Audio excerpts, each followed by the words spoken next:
တရားတော်ဘာဝင်လာပါလဲဘုချမ်းသာရေးပါလေအတန်ရှင်းလူစရာတွေဖြစ်ပါစေဆိုတဲ့တရားတော်အဲ့ဒါလည်းကျွန်တော်တို့ဘယ်မှာဟောရမလဲဆိုလို့ရှိရင်ဒီကံလည်းတော့ဝိစီယံဝိကရတိစေတောဝေအနာထပိနိကနာဒီကံဝါဒနာမြတ်မှာဘာဘာဘာဘုံမချောဘုံနဲ့ပြည့်စုံရရှင်တော်မြတ်ကြီးတာဝတိယံတော်ဝိတိကအာနာထပိနိကနာမာနမေနမေ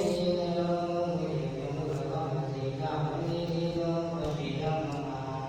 ဝိရတိတရားဓမ္မဟောမြတ်အတိုင်းသုံးစံနေတော်မူခဲ့ပါပေတည်း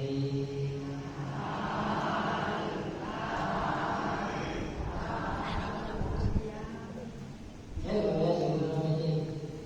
ဒီတရားကိုဟောကြတာဘယ်မှာလဲဆိုတော့တောင်းဝိသီဒီတော်ကြောင့်ဟောဘုရားအကြောင်းကြီးတယ်နော်မြတ်တော်ကကာလနာယုံပြုလို့ရတာကမ္ဘာတန်အကျိုးရတယ်ကြောင်းတယ်ဘာလို့ရှိ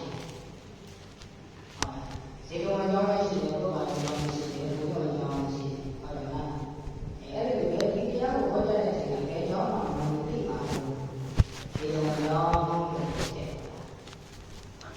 ဟုတ်လားဇေကမကြောင်းကိုပြောတဲ့နေရာမှာဇေတဝေဇေကမရှိကြောင်းပါအဲ့ဒီရှိကြောင်းဆိုတာဘုရားရှိတယ်ဒီလိုဘာကြောင့်လို့ရှိရင်အဲဒီကရွှေနဲ့တို့တိုင်း